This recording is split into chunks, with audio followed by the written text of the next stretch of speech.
Here now is Chief Meteorologist Tom Sorrells with Talk to Tom. Sponsored by Greenway Dodge. All right, welcome to Talk to Tom. I'm News 6 Chief Meteorologist Tom Sorrells, bringing you a live version of the show after the National Weather Service confirms an EF2 tornado ripped through Flagler County, leaving a bunch of damage behind. This is brand new drone video showing how things look from the sky in Flagler County. You can see parts of a roof ripped off, a pool enclosure in the pool, and debris in yards. The National Weather Service now estimates the winds peaked at 115 miles per hour, and the path of this was 200 yards wide. That's the length of 2 football fields. From the ground, you could see more destruction along Baltimore Lane and Palm Coast, including a roof ripped off of a home.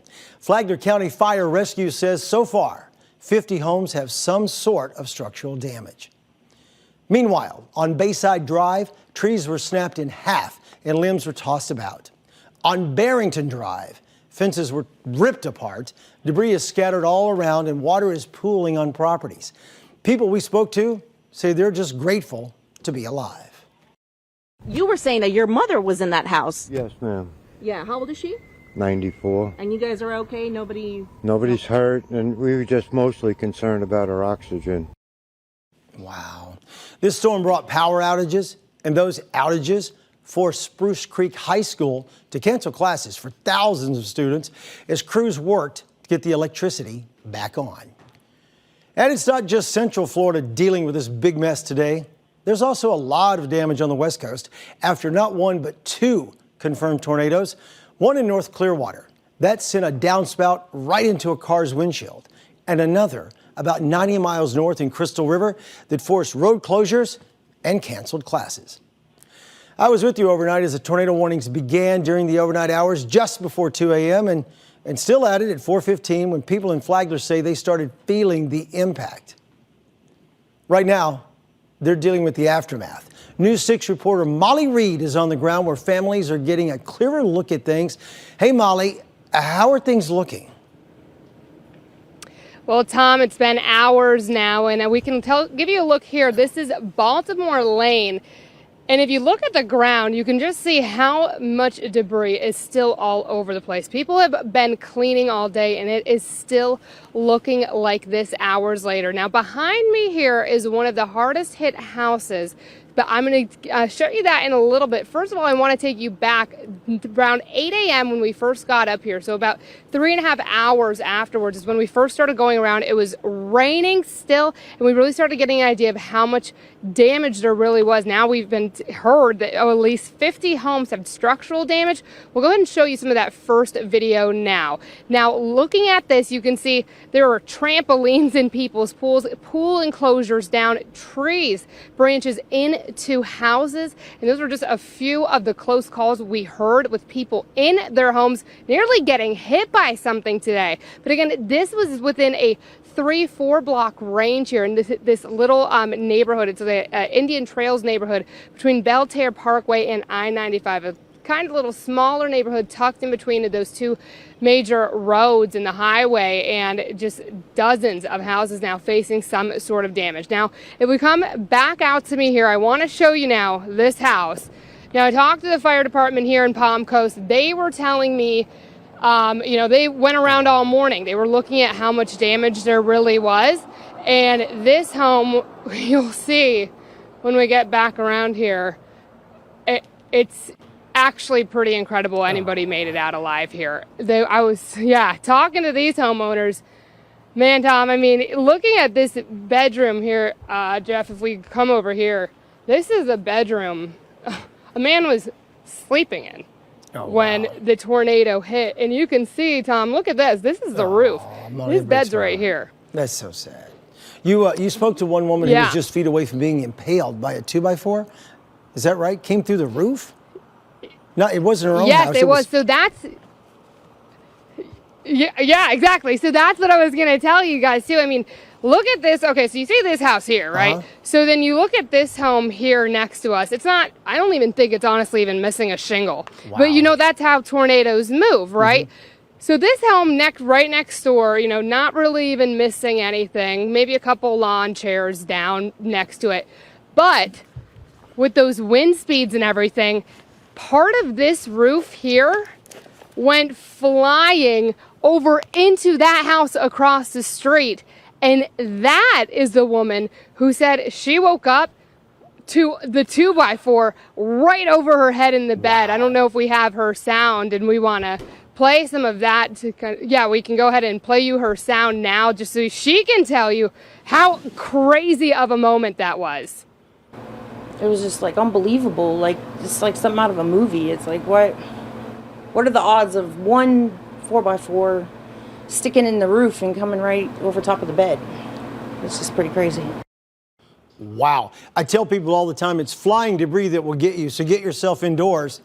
That didn't do her a lot of good. She's in bed and the 2x4 almost hit her in the head. Yeah, exactly. Almost hit her in the head. And so, you know, I kind of was asking people today, what happened? Okay, walk me through. Were you in bed? Were you asleep? It was 4:50 a.m. So what were you doing? Did you hear anything? What did you hear? People, almost everyone, of course, is asleep. Yeah. They hear the thing going off on their phone, didn't really know. I mean, they didn't know to watch the news just yet, unfortunately, but they then heard what sounded like the freight train, which I think is the classic kind of tornado sound I think we hear people constantly saying when they go through a tornado, is hearing that freight train, what sounds like one, going overhead, hearing the roof starting to rip off. I mean, these people here at the Yellow House that we're showing you, the son told us that he and his mom, it's the parents and the son who live here. He told us that him and his mom ran to the dad who was in this bedroom, were banging on the door saying, "Hey, wake up, something's going on." And the dad heard them screaming, hit the ground, rolled out of bed and hit the ground just as the roof was caving in. And the mom and the son ran into the garage and it took a cover and hid. I mean, you know, this is Florida. You don't have a basement like they usually tell you to do, you know, up in north when you have a tornado coming in. So when you're in those kind of moments, you got to find, okay, what's the room that doesn't have a window? I guess in this house, it would have been the garage. Okay, let me ask you a couple of things, a couple of observations. I know you can't see the video that we're showing. Your monitor is you. They showed great pictures that you took today of that 2x4 right through the roof above the bedroom. Other thing I'm curious about, you mentioned that you don't have a storm cellar. You have nowhere to go. I tell people all the time, Molly, to avoid the flying debris, get into your bathtub. Do you have any shots of bathrooms that you could shoot for me? How did bathtubs fare in this particular situation? I'd like to know personally for future reference, because I tell people all the time, get in your bathtub, cover up, you got yourself an F5 bunker. Was my advice correct in those homes, or could I have gotten people killed? I need to know that. Hey, I'll go look for you. You know, these people, they might be home. I don't know if I want to step in there just yet, Tom. Don't get yourself hurt, you know, for Lord's sake. Yeah, not going to do that today. But I mean, I will ask some people. From what I've heard from most people is that they went into the garage. I did interview one person earlier this morning who said that he heard the alarm going off, the tornado watch going off. He said he and his wife, they ran into one of their interior hallways / kind of one of their guest bathrooms. Right. But he said, thankfully, we weren't in the master bathroom because that one backs up to a exterior wall. They had a tree limb go right through it.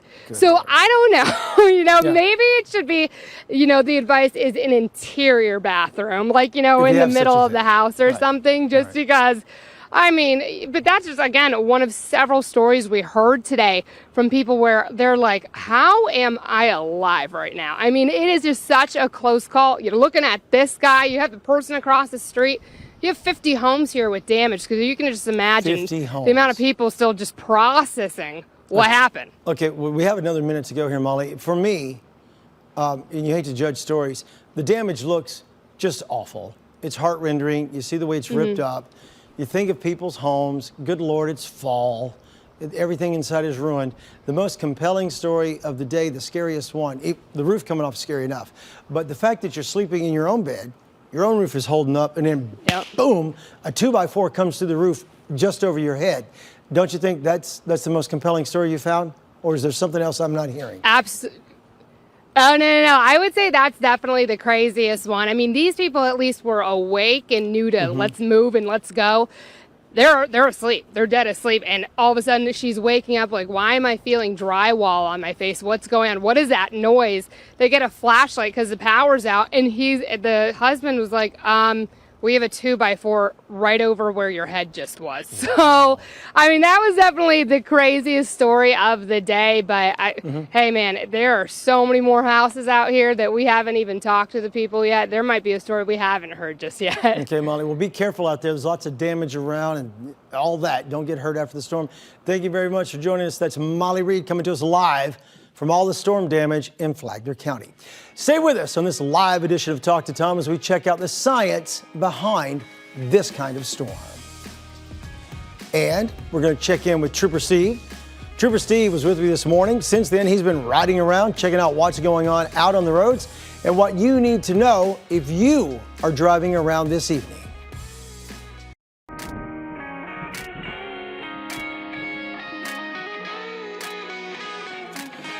Welcome back to Talk to Tom. I'm News 6 Chief Meteorologist Tom Sorrells. We are doing this show live after the National Weather Service says an EF2 tornado ripped through parts of Flagler County. It tore up homes and yards and left a big mess on the roads. Earlier in this show, we took you to Baltimore Lane and Palm Coast, where you can see homes were just ripped apart. A woman telling us she was in bed when a piece of wood pierced the roof of her bedroom. Others are dealing with downed trees and fences and ripped up screen enclosures. It's a big mess. Central Florida is not the only area dealing with damage. The National Weather Service has confirmed at least 2 tornadoes tore through parts of the Tampa Bay area overnight. Part of a building was stripped off, revealing the inside of someone's home and just how powerful these storms were. Just because the storms have moved out of Flagler County, it does not mean that the roads are all clear. Trooper Steve with News 6 was riding around this morning. He joins us now from Results 1 with a look at some of the mess he saw and what you need to know before getting behind the wheel in that area. Hey, Steve, we're together again. You started this morning coming in, and I was still on from the day before. We kind of overlapped then. I was hoping we wouldn't overlap now, but there you are. You have seen a bunch of wet roads today. What do people need to keep in mind with all of this water out there on the streets? Well, Chief, thanks for having me on your show, Talk to Tom. Pretty awesome to be here with you. You know, seeing you this morning, and as those alerts came out, they would go to end and then boom, right up again. And just everyone's face is like, man, this is happening. But it was able to really give everybody a head start on a lot of the information. I tell you, when we got up there, I left the morning show right after the 7 o'clock hour, and we got into Results 1 here and just beelined it as quick as we could safely, obviously, up to that area. And it was interesting because there were... So I forget who said it. I believe meteorologist Michelle Morgan said something to the effect of it is very similar to tropical storm bands flowing through. Correct. Because 1 minute it would not be there. Next minute, boom, white wall of rain right there in front of me. And drivers weren't really understanding what was happening. We did have a few crashes out there this morning that were 100% avoidable. Chief, I talk about this a lot, the too fast for conditions law. And so many people are like, well, it's such a vague kind of situation. And I'm like, well, speed limits are designed for perfect conditions. And I tell you, what we were driving in were far from perfect conditions, meaning 65 miles an hour in a 65 zone with gusts of wind and heavy rain is too fast for the conditions. And so what happens is people hit those ponding on the side of the road, and they're not prepared, they're distracted, and then they lose control and hydroplane, ultimately being a single car crash most of the time. And you can't blame anybody else when you're the only one hanging out there on the side of the road. Yeah, so you were on with me. We had a tornado multiple warning going, right? We had a tornado warning going. You put up one of your traffic cameras. People are driving right through the area. Big sign. Your DOT sign goes, hey, you're driving in a tornado warned area, and people still just hitting it. I don't know what to do for them. it's interesting because there is at this point, my personal belief, I call it what it is. And I think that's why most people either like me or they don't, and there is zero excuse in the world we live in today that you do not know what you're exiting your home into when it comes to weather. Whether it's an application, whether it's a website, whether it's an alert system, you know what is happening before you hit the road, so you should almost prepare yourself. Crystal and I were sitting there while you were reporting with Michelle this morning, and we're like, look, call your boss and let him know you're going to be late, just because the roadways were in such unpredictable conditions at the time. And when they're unpredictable, they're wet, street signs could be missing, traffic lights can be out, and things you just don't know. So ultimately, listen, wet roads are a disaster. And my biggest thing is, if you can't drive in them, don't, and avoid it as much as possible. You see, we were just showing video where you were chatting there. Some high water vehicles were already out there. Were those there early, or did they bring those out late? Did they plan ahead? So I'm going to be honest. I'm going to give Palm Coast and the Flagler County Sheriff's Office some huge credit, because I'm not confirming any of this. I have no contact with them reference this, but when I got out there, Chief, there were crews everywhere. And they were either big industrial crews already out in the neighborhood picking up under police escort, or there were cops helping out other cops. And what do I mean by that? At the end of the day, the sheriff said their mission is a life and savior and things like that. So they were out helping one of their buddies patch a hole up so he can get right back to work. All right. It was really awesome to see the community out there, Chief, and I appreciate you having me on. Hey, man, thank you for your help this morning. Thank you for your help this evening. That's Trooper Steve coming to you live on Talk to Tom from up along the area around Flagler County along the coast. Thank you, Steve. We'll see you soon. Well, hopefully not too soon. We don't want to do this again. This storm was so strong, it flipped a car on its side in the middle of the road. Needless to say, there's a lot of cleanup that will be happening over the next several days. And it's not the first time people in this area have had to clean up from a storm. You may remember an EF1 tornado hit Palm Coast in December of 2013. The 25 to 75 yard storm destroyed 7 homes and left 150 others damaged. That storm created a total of $5.3 million in damage. If you have any pictures from today's storm, please send them to us at clickorlando.com/pins. Viewer Rachel McKenzie sent us this. That looks like a funnel cloud formed over Crescent Lake in Crescent City. That's a great shot. Thank you. This took place in Putnam County. Viewers may also be curious. How did all of this happen? For more on that, here's meteorologist Julie Broughton checking out the science behind this kind of weather. Hey, Julie. Hey, Tom. And we're so used to those afternoon sea breeze showers and thunderstorms here that they can spin up a quick tornado. This was a completely different setup. First of all, we were talking about nocturnal tornadoes, and Florida actually is 19th as far as frequency of occurrence of nocturnal tornadoes, which can be deadly, as we know. So thank goodness no one was hurt in this. But here's a look at the setup. This is the satellite and radar imagery right now. But what we've been talking about, we've been telling you for several days about an area of low pressure over the Gulf. Now, the National Hurricane Center was actually watching this for the potential of development, but you'll notice it has some fronts. So with tropical systems, we don't have fronts associated with that, but we are seeing that deep tropical moisture. So that combined with instability, and then overnight, keep in mind, low level winds are often more unstable. So it took those supercell storms developing out over the Gulf through the overnight hours, moving onshore, and then these were moving to the northeast very quickly, around 40 to 50 miles per hour at times, being able to spin up, and they were quick-lived or very short-lived with the tornado, the EF2 tornado in Palm Coast. That only lasted about 6 minutes from about 4:50 to 4:56. But as we've been talking to our reporters in the field and seeing that damage, we are talking about a lot of folks dealing with extensive damage to their homes. But again, the good news, as of now, we've not had reports of any injuries, and that is always a concern for us, Tom, as we know, when we're talking about those tornadoes coming overnight. So a rough situation for a lot of folks, but at least everyone did stay physically safe. Tom. That is the good news. I can't believe that much damage and no injuries. Julie, thank you very much. During a storm, you have several resources to keep you informed. That includes watching News 6 on the air, going to clickorlando.com, and of course, the News 6 weather app. Thank you for watching this live version of Talk to Tom, covering the tornado damage in Flagler County, the mess on the roads, and how something like this happens. If you have a question you'd like me to answer, be on Talk to Tom. Just submit it to us at clickorlando.com/Talk to Tom and watch anytime on News 6 Plus.